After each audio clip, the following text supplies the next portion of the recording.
Okay, thanks very much, and thanks to my colleagues. That's a great introduction. I want to take a slightly different tack to give you a sense of some of the opportunities as students from India and further afield and counselors about opportunities of learning in a US educational structure, but outside of the US. So I'll say a couple of things about the American University of Paris, but I'll say some other things as well. Okay. So one of the things that I think is a little known fact, and an increasing number of international students are finding this very, very attractive, is that they can access, and Indian students in particular, accessing US educational opportunities outside of the US. Fundamentally, this addresses one of the great things about US education, which is this combination, which is very different from the Indian system, it's very different from the Australian or the British system. This idea of liberal arts, the idea of majors and minors, the essential active role that a student has in designing their own education. This is very different from, in many ways, the Indian way of thinking about things. The notion that you can actually pursue degrees with an emphasis in an area that you have a passion for or that you're really interested in, or ultimately where you might want to pursue an education. And I think one of the key features for all of you to understand is that there is great value in being able to study a wider range of subjects than you might ordinarily be thinking about at the moment.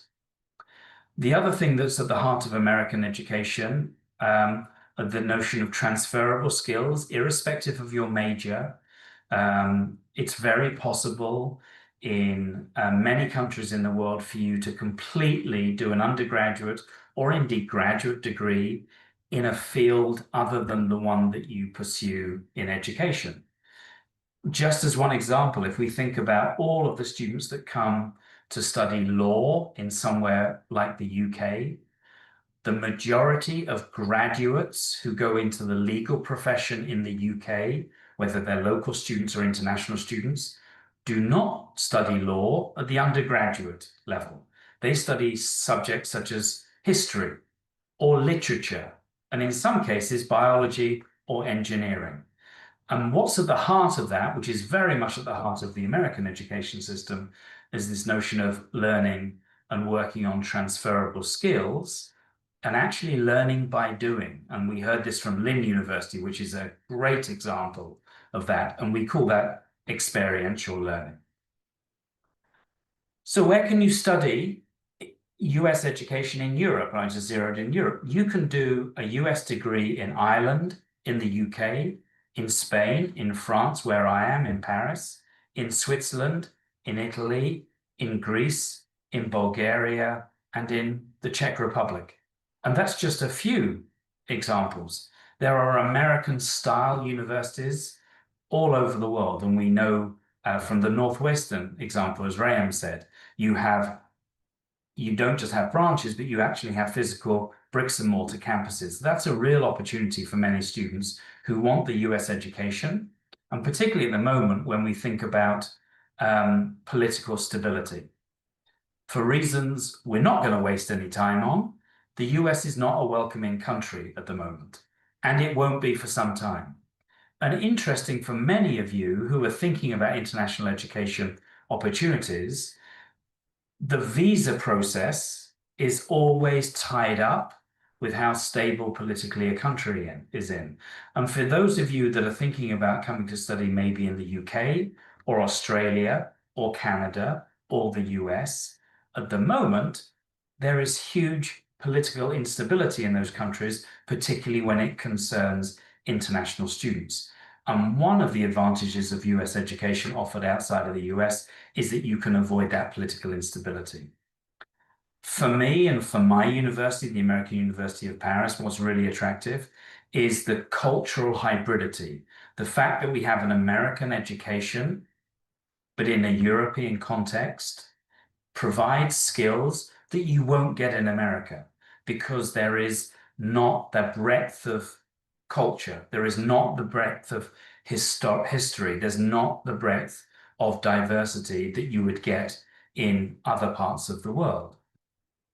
The other thing is when we talk about America, and even now when we talk about America, we often think about the gold standard, the American century, American industry, American liberal arts. They're always shorthand for the best. And one of the things that is really wonderful about whether you still want to go to the States or you want to study an American education outside of America is that you will always have a degree that is regarded very, very highly. It's still considered the gold standard of education.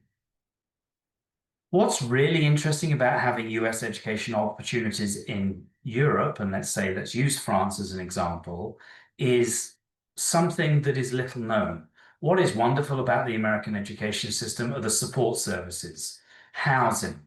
We heard from Lynn University about all of the support services. We heard that from Northwestern as well. American education really focuses on support. It gives students the tools and the necessary skills they need to be able to settle quickly, make themselves feel at home, and work very well. Anybody that's been an international student knows that things don't always go to plan. Some things go wrong.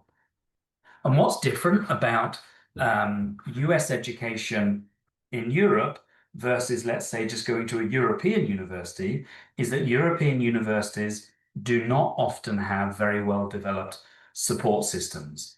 So there are many Indian students currently studying in France. Most of those students will have language competency. They will be able to navigate the French system because they have a certain confidence in French language. Very often you find when accessing US education in Europe is that it's taught in English. And so you will be required to learn another language very often. And if it's not required, then it's encouraged. But the support services, the language of tuition, and your day-to-day life will still be in English. The other thing that's absolutely wonderful about US education when it's offered in Europe is that same system of scholarships and financial aid, either based in merit and need. That's something that is not big in Europe, of financial aid. So there is a lovely combination there of the European context and also the ability to receive scholarships. Next Genius being a partner, of course. And then the final thing is that within the US network, you are able to develop a post-graduation network that is very useful for migration, for employment, or for graduate study. I wanted to spend literally 1 minute on the liberal arts because it's something that it's growing in popularity in India. There are an increasing number of universities. I think of Flame University in Pune, Ashoka University. These are very good universities who are introducing the liberal arts to the Indian context.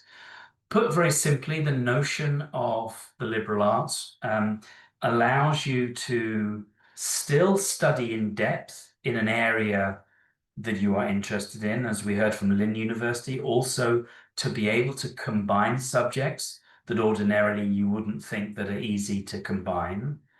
But much more importantly, in the liberal arts is learning the building blocks of education and intellectualism that will last you forever. To understand quantitative and experimental reasoning in any subject allows you to go into the workplace and be able to effectively hold a meeting or run a sales call or manage a team.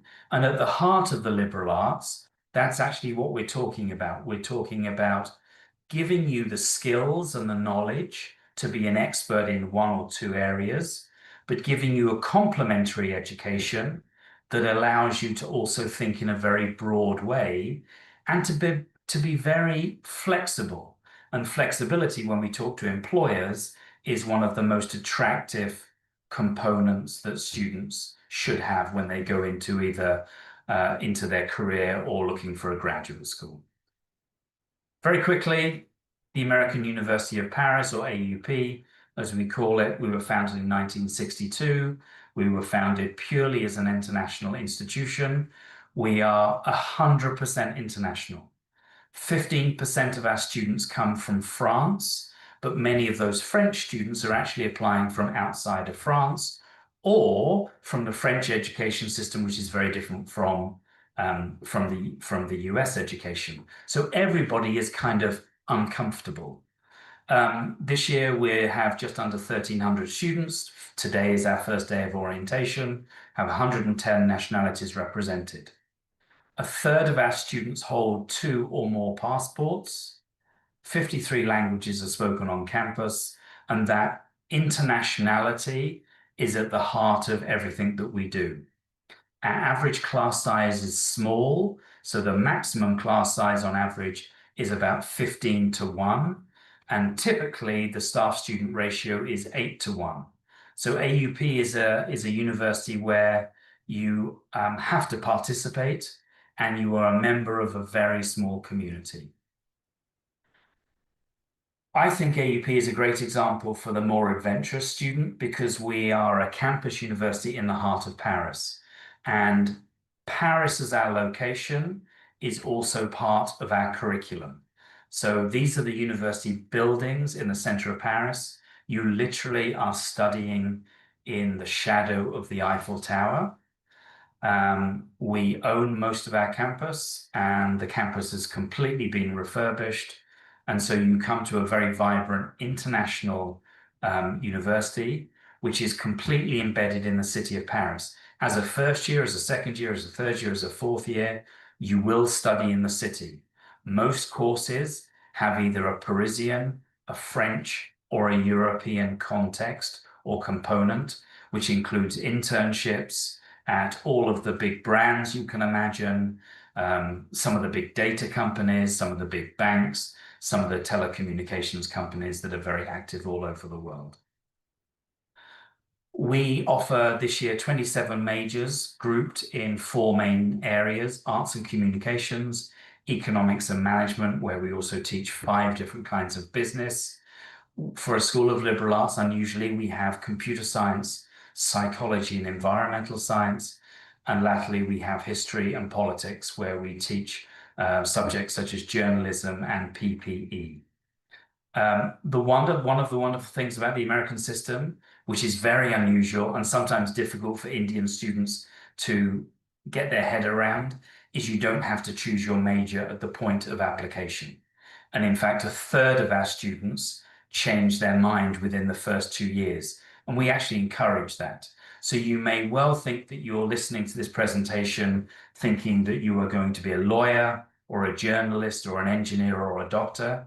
And the beauty of the American system, even if you're going to do medicine, is that you have room to change. Final 2 things to say from me: applications and applying to AUP is very straightforward. You either apply direct or through the common application that you would do for so many US institutions. Some of you who are thinking about the UK, it's like UCAS, the common app.